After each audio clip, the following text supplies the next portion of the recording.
Virgem continua com a gente, mas eu também tenho outros convidados maravilhosos. O programa está incrível e a gente vai falar sobre vários assuntos. Nossa saúde, tem receita, tem artesanato e tudo mais, né? Na parte da saúde, infelizmente, a gente tem que buscar aí algumas doenças que ficaram esquecidas e trazer para a população alertas. E a gente está agora enfrentando um surto de coqueluche, que a gente já não ouvia falar há um tempo, né? E coqueluche é uma infecção respiratória transmissível causada por uma bactéria. A principal característica é a crise de tosse seca. E essa doença, gente, voltou a preocupar países do mundo inteiro, não só o Brasil, tá? Com uma onda de novos casos. Aqui no Brasil, a situação, ela tá bem delicada e mais delicada em São Paulo.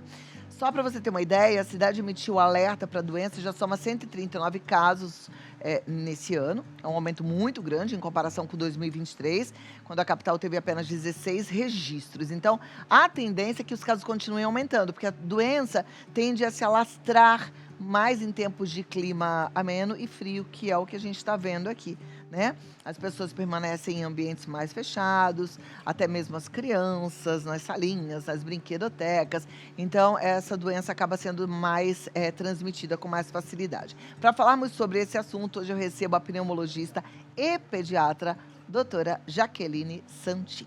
Olá, seja bem-vinda, muito obrigada por estar aqui. É um prazer estar aqui com você, querida. Bom te receber. Targino Gondim, queridíssimo. Oi, muito prazer. Esse músico maravilhoso. Maravilhosa a sua música. Obrigado. Ele é incrível, né? Incrível. Targino, se quiser participar do assunto, fique à vontade. Se quiser relaxar um pouquinho, porque eu acho que a sanfona pesa, né? Quanto pesa uma sanfona? Eu tô gostando que eu tô aqui sentado.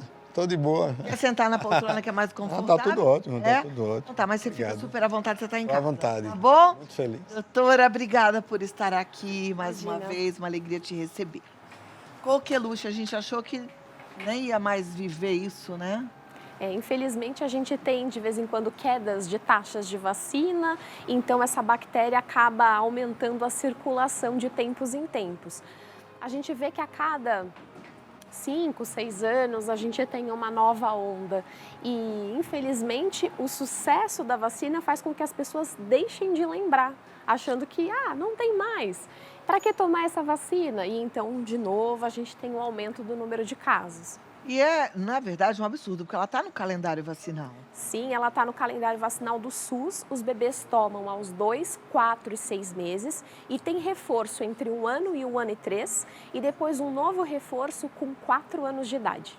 Agora, por que novos casos estão surgindo e às vezes até em pessoas adultas? Essas pessoas não já foram vacinadas lá na infância? Foram, mas a proteção contra a coqueluche, ela não é definitiva. Então, depois de uns 5 a 7 anos que a gente tomou a vacina, a taxa de anticorpos vai caindo, então a gente fica vulnerável à infecção novamente. A vacinação do adulto, que normalmente é feita com a dupla adulto, é difteria e tétano, enquanto que a tríplice bacteriana, difteria, tétano e coqueluche, é oferecida naquelas fases da infância. Então, até seria uma coisa a se pensar, né? No futuro, englobar a coqueluche nessa vacinação do adulto a cada 10 anos. O que a gente tem, que é muito importante, é a vacinação da gestante durante a gestação, em todas as gestações que a mulher tiver. Então, não importa se você já foi vacinada na sua primeira gestação, na segunda, na terceira, você toma novamente, porque você está passando um pool, um aumento dos anticorpos que você produz via transplacentária para esse bebê. Você também vai passar no leite materno, porque toda vez que eu dou uma dose a mais, o nível de anticorpos sobe. Isso ajuda muito a imunidade desse bebê. Fora que a gente protege ele por tabela. Como assim? Se eu acabei de ser vacinada, o risco de eu manifestar essa infecção quando eu entro em contato com a bactéria é menor. E, por consequência, eu que convivo com o meu bebê, geralmente os bebês pegam coqueluche das pessoas de dentro da casa. É o mais comum, de crianças mais velhas, adolescentes e adultos que têm quadros mais brandos, que ninguém parou para pensar que podia ser coqueluche e acabaram passando para o bebê. Então, no SUS, a gente tem essa vacina para gestantes, então fiquem alertas, toda gestante, em todas as gestações, deve tomar essa vacina, tríplice bacteriana, DTPA.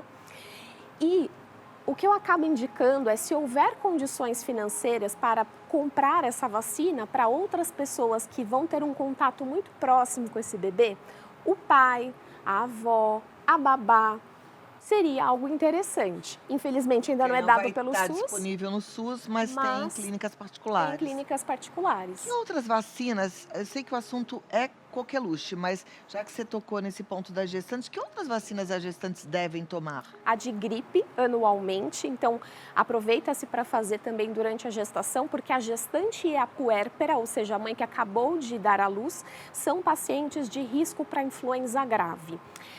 Hepatite B, então durante o pré-natal o médico dosa no sangue um anticorpo chamado anti-HBS para ver se com as doses que você tomou durante a sua infância você de fato está protegido ou ainda não. E se você não estiver, se refaz o ciclo de vacina de hepatite B. E Covid. Olha lá que interessante. Estou perguntando isso, gente, me defendendo em causa própria, porque eu vou ser vovó novamente, né? A minha filha está grávida, eu já Então já falei sabe. aqui. E aí vale para você também, para Você gente também alertar pode as tomar meninas. DTPA. Ah, interessante. A gente também tomar as vacinas, olha lá. Todo mundo que for ter contato muito próximo pode passar sem querer essa infecção para o bebê. Perfeito. Bom, mas vamos lá. Você disse que algumas pessoas têm coqueluche de forma muito branda e nem ficam sabendo que estão com coqueluche. Exato. Quais são os principais sintomas? Bom, no adulto, na criança mais velha que vai manifestar um quadro menos sintomático, em geral é uma tosse prolongada. A coqueluche, ela tem um quadro clássico. Normalmente são 3 fases. A primeira fase chamamos de fase catarral, em que o paciente parece que está com um grande resfriadão. Tosse, coriza, espirros, pode ou não ter febre. E essa fase dura de 1 a 2 semanas. Então você fala, pronto, peguei um gripão aqui, tô resfriado. E aí, depois dessa fase catarral, em vez de melhorar, ó o alerta, a tosse piora. Então o alerta é quando você deveria estar melhorando entre 1 e 2 semanas de sintomas, sua tosse piora, fica seca. E é uma tosse que chamamos de paroxística. O que é isso? É uma tosse muito intensa, em surtos, mas você tosse tanto, que uma das complicações, por exemplo, é sangramento intracraniano, porque a pessoa tosse demais, faz pressão na cabeça. Fica, às vezes, com pintinhas no rosto e no tórax, que são as petequias, por causa dessa tosse tão intensa. Então é uma tosse intensa que vem em surtos e também tem um outro alerta que faz guincho no final. Em alguns casos, não em todos, a pessoa depois que tosse, quando ela vai respirar para tomar o fôlego, ela está com a laringe fechada, a glote fechada. Então ela não consegue puxar o ar, faz esse barulho que é um guincho. E aí, essa tosse que vem em surtos e que tem o guincho é muito característica de coqueluche. Essa fase paroxística dura de 2 a 6 semanas. É um terror. E depois vem a fase de convalescência, em que a pessoa pode seguir tossindo de uma forma mais branda e mais leve por até meses. Uau! Então, é importante fazer o diagnóstico porque você consegue melhorar o tempo de sintomas, vai encurtar e também vai diminuir o tempo que você está transmitindo.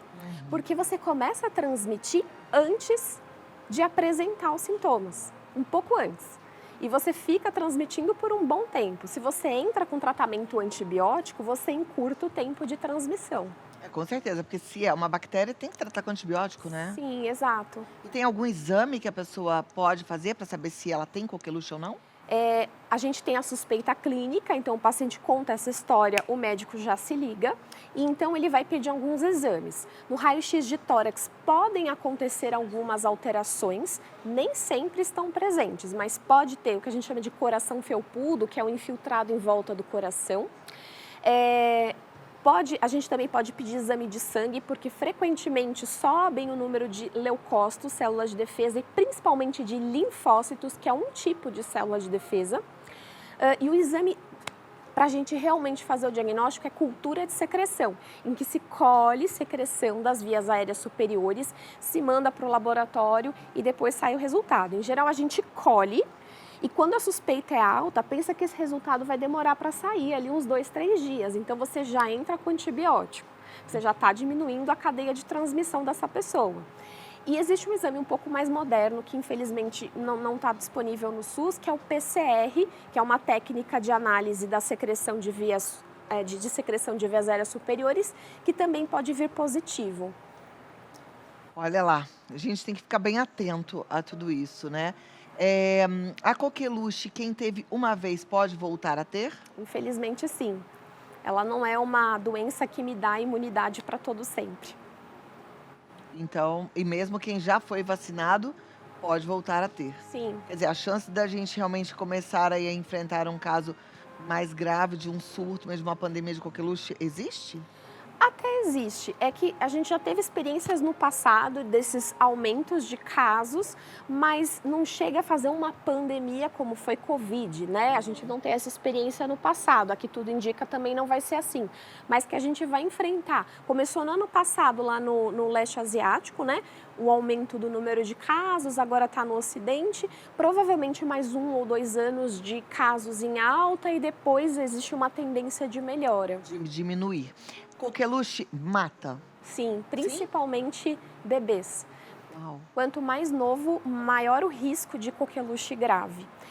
Então, bebês abaixo de 3 meses são uma população de altíssimo risco. Bebês que têm comorbidades, cardiopata, pneumopata, neuropata, são pacientes de maior risco. Então, proteger o bebezinho pequenininho de pegar coqueluche é muito importante. Olha, a gente tem aqui uma imagem do nosso aparelho respiratório, né? Uhum. E aí eu queria entender, a coqueluche, essa bactéria, ela fica instalada exatamente onde? Ela está em tudo praticamente, né? Porque a bactéria ela vai ter a fase catarral, em que ela está mais nas vias aéreas superiores, e depois na fase paroxística ela vai infectar o trato inferior. Então infectar brônquios, bronquíolos, produzir bastante secreção que causa obstrução de brônquios. Então imagina, um brônquio de um bebê recém-nascido, qual é o calibre desse brônquio? É muito fino. Então, se essa bactéria vai causar inflamação, descamação do brônquio por dentro, produção de muco, vai obstruir. E quando obstrui, pode levar a uma pneumonia secundária, então uma nova bactéria por cima, ou uma atelectasia, que é quando um pedaço do pulmão murcha porque não está conseguindo ganhar o ar, porque está obstruído o brônquio. Então, ela acaba afetando tudo, né? Como é que é feita a transmissão? É através de aerossol. O que é isso? São gotículas muito, muito, muito pequenininhas que quando eu espirro, elas demoram muito para se decantar. Então, elas ficam em suspensão no ar por muito tempo e é por isso que coqueluche é mais transmissível do que outras infecções que são transmitidas por gotícula, que é a babinha maior, mais pesada, que quando eu tuço, rapidamente se deposita. Então, coqueluche é mais transmissível do que muitas outras infecções virais e bacterianas. Olho vivo, né, gente? Uhum. Vacina. Durante um Isso. tempo aí a gente ficou vendo tanta desinformação nas redes sociais, tanta gente falando mal das vacinas, mas as vacinas salvam vidas, né, Salvam. doutora? E evitar aglomeração nos primeiros 3 meses. E isso serve para não pegar coqueluche, para não pegar bronquiolite, para não pegar um montão de doença que se transmite através de aglomeração. Então dá aquela vontade de mostrar o bebê para as pessoas e não. Algumas mães, né? Eu não tive muito essa vontade não, porque eu ganhei meu bebê na pandemia. Então eu tava assim. Aham. Então, mas tem pessoas que são um pouco mais expansivas e tudo, mas eu peço esse cuidado. Os primeiros 3 meses, só quem realmente for muito importante para a família, quando for visitar e principalmente se for pegar o bebê, usar máscara é um cuidado tão simples, né? Eu sei que não é confortável, a gente tem um pouco de trauma, né? A gente precisa ter essa noção, né? Isso. Gente, vocês sabem que eu viajei no final de maio, comecinho de junho. Eu vi uma cena que até hoje dói meu coração quando eu lembro. Eu estava numa loja, nessas lojas de departamentos gigantes, em Madrid, me passa um pai do lado de uma moça com um bebezinho que ele estava assim, ó, segurando na palma da mão, a cabecinha aqui, e assim, totalmente desprotegido, assim. E eu olhei e falei, eu perguntei para ele quanto tempo tinha aquele bebê, o bebê tinha 5 dias, ele estava numa loja de departamentos. Eu fiquei chocada, enfim, não fiz nada, obviamente, não dá para você, ainda mais falando outra língua ali, né? Aham. Mas até hoje eu fico me lembrando disso. Eu sei que às vezes, como você falou, né, dá vontade de sair, mostrar o bebezinho, mas isso deveria ser até proibido por lei, né? Porque chega a doer na gente. Ainda mais quando, como eu, trabalho em hospital infantil. Então eu vejo no meu dia a dia as crianças internadas, sofrendo, e eu vejo que quem mais sofre são os pequenininhos. É um cuidado que vale muito a pena. Precisa ter. Doutora, a gente está falando basicamente de coqueluche, mas eu queria abrir um pouquinho o leque, Claro. porque eu tenho ouvido muita gente falando de bronquiolite, de pneumonia, tudo em pequenininhos. Queria que a gente abrisse aí para falar dessas doenças Claro. que são oportunistas, principalmente nessa época do ano, e que nos preocupam bastante. Tá bom? Claro. Se vocês tiverem alguma dúvida, Targina, inclusive, fique à vontade, eu volto já já, tá? Você que tá em Doutora casa, Jaqueline. É tão linda, né, gente? Eu fico encantada com você. Porque você é sábia, estudiosa, dedicada. É bom a gente encontrar médicos assim. Obrigada, Meus agradeço. parabéns, viu? Agora, você que está aí com a sua dúvida sobre coqueluche ou alguma outra doença, principalmente as doenças respiratórias, as doenças que pegam os bebezinhos de jeito, a hora é essa, tá? Mande a sua pergunta no Vida Melhor Oficial. Se você está assistindo em qualquer lugar desse planeta, através do nosso canal no YouTube também, pelo chat do YouTube, você também pode participar. Eu fico muito feliz que a gente vai ter boas respostas agora. Produção, pode colocar na tela aqui para a gente ir conferindo. Mas eu deixei aqui uma dúvida no ar, né? Por que a gente tem visto tanto caso de bronquiolite? O que é essa bronquiolite? Bronquiolite, diferente da coqueluche, que é bacteriana, é uma infecção viral respiratória e a maioria dos vírus tem sazonalidade, períodos do ano em que aumentam naturalmente a sua circulação. Então, tem vírus que aumentam mais no outono, outros um pouco mais no inverno, outros mais na primavera. E os que aumentam no outono e inverno estão muito relacionados com bronquiolite, vírus sincicial respiratório, influenza,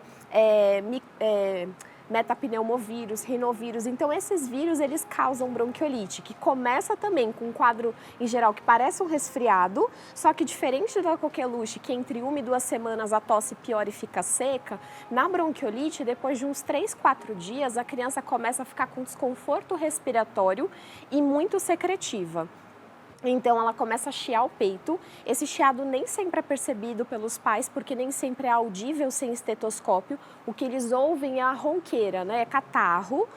Só que o que faz a gente pensar em bronquiolite é o desconforto respiratório. Então, um bebê que está muito ofegante, tem até dificuldade para mamar, tem dificuldade para dormir e que fica afundando a barriguinha e o pescocinho, são sinais de alarme para levar ao pronto-socorro pensando em bronquiolite. Tá certo. Ivan Lima está perguntando... Não, mudou. Doutora, os sintomas da coqueluche são parecidos com os da gripe? Como diferenciar e se manter alerta? Perfeito, Ivan. Então, como a gente comentou, o quadro inicial é muito parecido. Então, a não ser que você tenha tido um caso muito próximo, minha mãe está com coqueluche, eu comecei com sintomas gripais, tosse, catarro, espirro, e aí eu vou fazer o teste porque minha mãe está com coqueluche, eu não vou pensar nisso, a não ser que tenha alguém muito próximo, sabe? Agora, a diferença é que depois dessa 1, 2 semanas de quadro de resfriadão, a tosse fica seca e piora. Ela fica mais intensa, ela vem em surtos muito intensos, a pessoa fica quase 1 minuto tossindo sem parar, meio que precisa pegar o fôlego e aí pode fazer o guincho que a gente comentou. Agora, deve ter muita gente com coqueluche sem saber que está com coqueluche, Sim. né? Você já teve coqueluche, Targino? Não que eu saiba, né? Também não que eu saiba. Porque assim, às vezes no adulto vai ser menos exuberante, né? Aham. Aí nem sempre vai ser diagnosticado. Olha, o Ivan já respondeu. Obrigada pela sua participação, Ivan. Próximo. Boa tarde. Eu tive coqueluche recentemente. Uma prima do meu namorado acabou de ter um neném. Gostaria de saber quanto tempo devo esperar para conhecer o recém-nascido. Bom, a primeira coisa é prima do meu namorado. Talvez ela não queira receber visitas de pessoas que não sejam do círculo social muito próximo. Então, anônimo, né? Enfim, eu não quero ser grosseira, mas eu acho que a primeira coisa é perguntar para essa mãe se ela está aberta a visitas, tá? Boa! Depois ela falou, não, venha, tudo.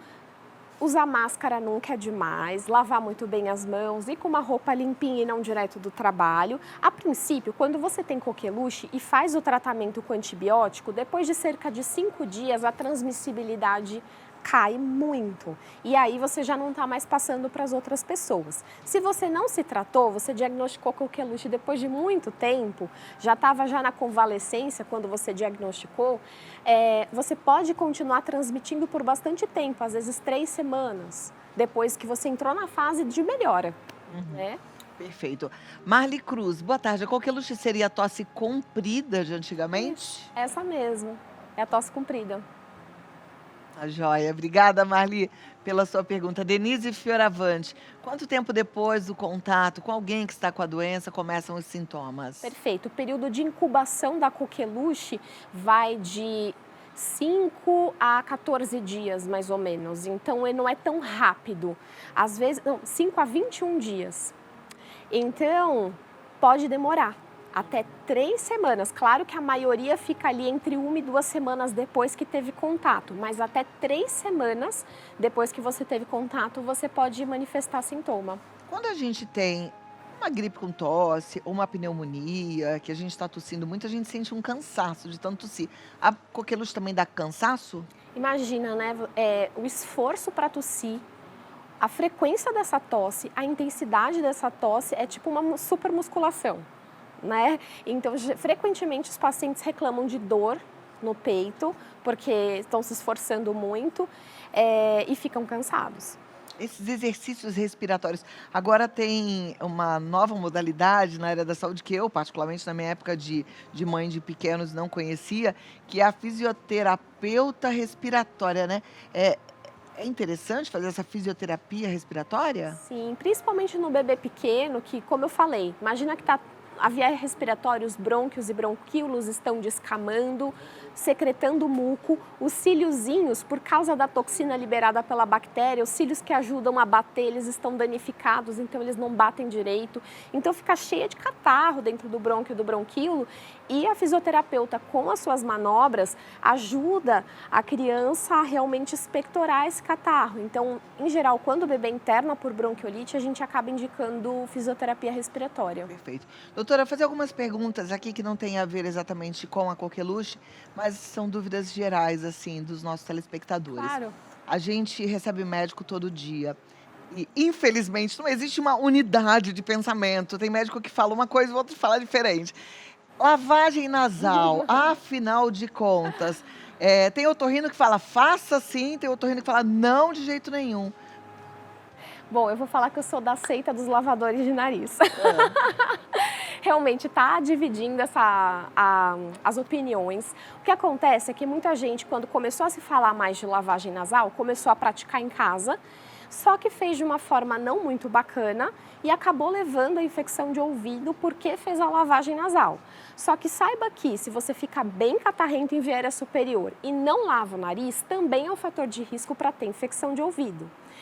Nossa, então quer dizer que se ficar o bicho pega, se correr o bicho come, sei lá, eu não sei como é que fala isso direito, mas a questão é, se você fizer bonitinho, a chance de você ter uma infecção de ouvido é muito baixa e você vai ter muito benefício de lavar o nariz.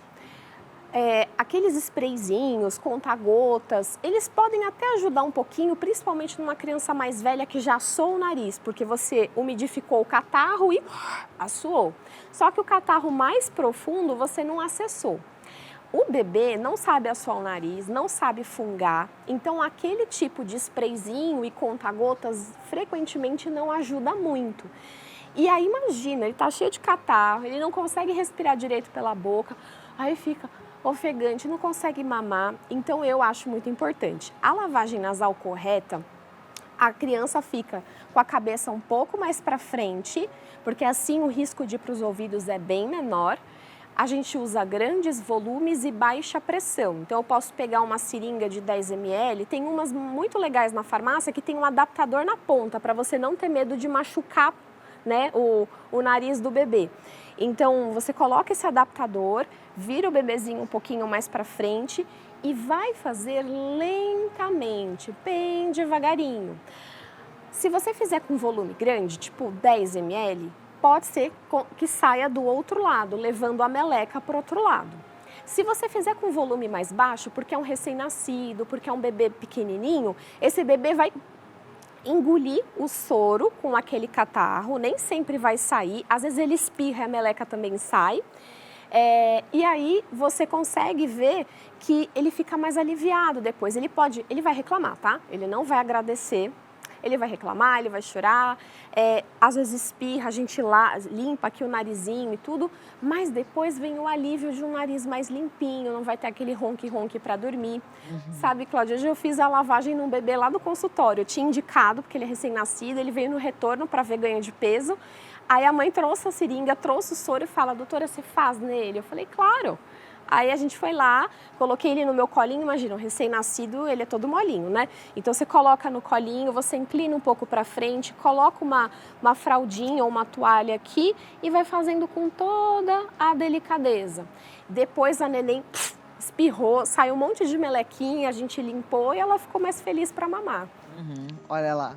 Mas tem que saber fazer, né, gente? Isso. Não pode ser com força. Tem as garrafinhas também. Meu filho usa garrafinha. Depois de uns 2 anos e meio, ele gostou mais e ele faz sozinho. Ele tem quase 4. Então, quando o próprio paciente faz, é legal, porque ele não vai fazer com força. Ele faz o jeitinho certo, né? Exato. Bernardo faz também com a garrafinha. No começo é difícil, mas depois ele se adapta. Né? A gente também deveria fazer lavagem nasal diariamente ou não, só quando necessário? Morando numa cidade bem poluída como São Paulo e tendo rinite alérgica, eu acho que sim.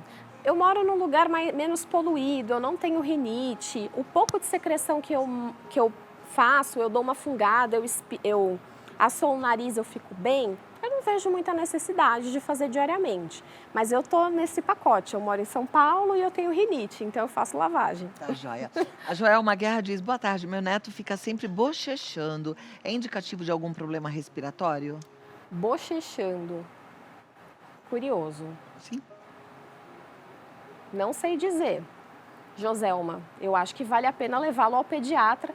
Se ele faz só de vez em quando esse comportamento, eu acho que vale a pena filmar ele para mostrar para o pediatra, ó, o bochecho é assim. Porque às vezes o que ela está chamando de bochecho é outra coisa. É verdade.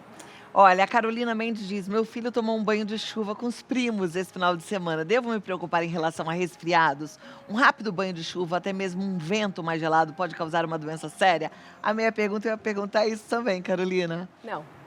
Então, sejam felizes. Claro que depois de tomar um banho de chuva, curtir a natureza e tudo, se a criança está gelada, se for um dia de verão, tomar um banho de chuva é aquele alívio, né? É uma delícia, né, gente? É aquele alívio. Agora, se é um dia mais gelado, tomar um banho de chuva, chega em casa e toma um banho quente, toma um chazinho quente para se aquecer pelo desconforto que é ficar gelado. Mas não vai dar pneumonia. Quando a gente passa muito frio, os nossos mecanismos de defesa, a nossa imunologia, ela pode ficar um pouquinho mais debilitada por um período de tempo, tá? Então, às vezes, os cílios batem menos, a viscosidade do muco muda, mas se eu não encontrar vírus e bactéria, eu não vou ficar doente. Então, viva o banho de chuva. Tagino, eu tô pensando aqui, né? Quando eu li, eu já imaginei. Criançada brincando na chuva, o contato com a natureza. Te lembrou alguma música? Porque tem muito forró que fala disso, dessa liberdade, não necessariamente de chuva. Mas tem alguma música assim, que leva essa alegria, esse contato com a natureza que veio no teu coração? O contato com a natureza. Boa tarde. No Japão, é costume a pessoa com sintomas gripais usar máscara. Isso mesmo antes da pandemia de Covid. Isso realmente é eficaz? É o Mazilo Carlos quem pergunta. Para a maioria das doenças respiratórias é muito eficaz. Lembra que eu falei da coqueluche, que é transmitida por aerossol? O aerossol é uma máscara especial. Lembra daquela N95 que o pessoal usava na pandemia? Então, aquela é a máscara correta para esses tipos de doenças que são transmitidas por aerossol. Então, na coqueluche, por exemplo, enquanto você está se tratando e você ainda está transmitindo, eu preciso ir até a farmácia, eu preciso pegar um negócio na portaria. Coloca uma máscara N95 para não transmitir para o vizinho e para o coleguinha e para as pessoas dentro de casa. Perfeito. Aqui, olha, existe algum remédio caseiro que ajude a diminuir as tosses ou alguma dica que ajude a amenizá-las? Certo, na internet tem muita gente que ensina o lambedor, né? Que é O que é isso? Lambedor é um xarope, não sei se você conhece, não sei se ele Você conhece, Tagino, um xarope O lambedor? caseiro chamado lambedor? Já assim, lambedor. Lambedor? O que é o O lambedor? lambedor é um xarope das antigas, né, de sabedoria popular, em que você coloca açúcar ou mel, coloca alguns legumes como cenoura e beterraba, limão, aí você deixa ele curar. Então, esses legumes são cebola também, você coloca, aí deixa curar, ele fica com aquele caldinho no final que você peneira depois, né? E aí você coloca num potinho e você pode ir dando para o seu filho, que ajuda na tosse. Ajuda? Exato. Muito usado, Muito Vou fazer um usado. lambedor, vou fazer um lambedor para você. É, né? E é gostoso, porque ele vai açúcar para os maiores açúcar, na verdade, é complicado, né? Mas, enfim, a gente pode usar nesse contexto do xarope, tá? Não é que a gente está liberando açúcar para todo mundo, mas mesmo para as crianças com menos de 2 anos, que normalmente a gente pede para não dar açúcar, nesse contexto do xarope a gente poderia usar. E mel antes de 1 ano de jeito nenhum, pelo risco de botulismo, mas depois de 1 ano também seria uma opção. Então é açúcar. Nossa, eu não tenho de cabeça, Você mas... sabe fazer o lambedor? Não. Minha mãe Mas fazia pra você ele. faz em camadas, isso você encontra na internet, tá? Você faz a camada de beterraba, de cebola, de cenoura, mais uma camada de cebola, joga lá o açúcar ou o mel e deixa ele tampadinho lá por 1, 2 dias. E aí vai desidratando ali e vai ficando o xarope para você. Ó. Desculpa, gente, é bocejando, abrindo a boca? Bocejando. Ah! É da pergunta da Joselma. Lembra que ela falou que o neto dela ficava bochechando? Não era bochechando, era bocejando, tá joia, Joselma? Aham. Então é bocejando, abrindo a boca como se estivesse com sono. Pode ser algum problema respiratório? Não pense em nenhum problema respiratório dando bocejo, né? Eu acho que privação de sono é uma coisa a se considerar. Ou um sono sem qualidade. Era isso, né? Eficácia de sono, qualidade de sono. Então, às vezes, em horas, você até acha que ele dorme bem, mas aí você precisa ver como que ele está dormindo, né? Perfeito. A Gildete Chagas diz assim: minha mãe vive com o nariz escorrendo e tem tosse. Ela tem 91 anos, é acamada e não temos assistência da clínica da família. A tosse vai e volta, o que pode ser? Ixi, um montão de coisa. 91 anos de idade, tem muito diagnóstico diferencial.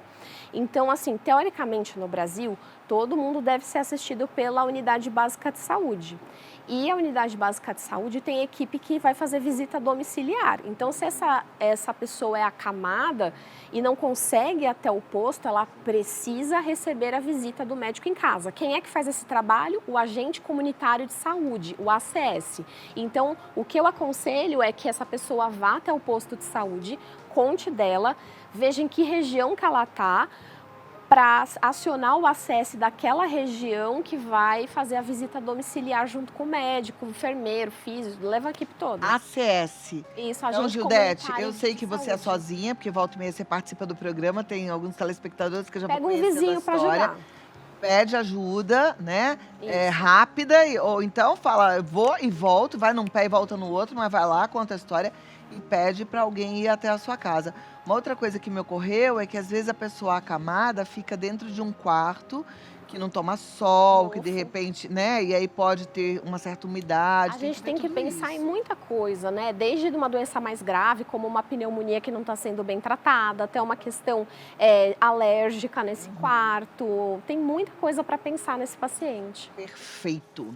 Olha, doutora Jaqueline Santin, essa médica maravilhosa, nos ensinou bastante, eu agradeço. É um prazer. Ela tá no DRA Jaque, com CKIE, tá? Jaque Santin, com M no final. DRA Jaque Santin. Você que está procurando uma boa pediatra, uma pneumologista, tá aqui uma ótima indicação. Obrigada. Muito obrigada. E até a próxima. Até. Obrigada, doutora. Um prazer, Tudo de viu? bom, viu? Tudo de bom. Tagino continua aí de castigo, Tagino? Tô aqui.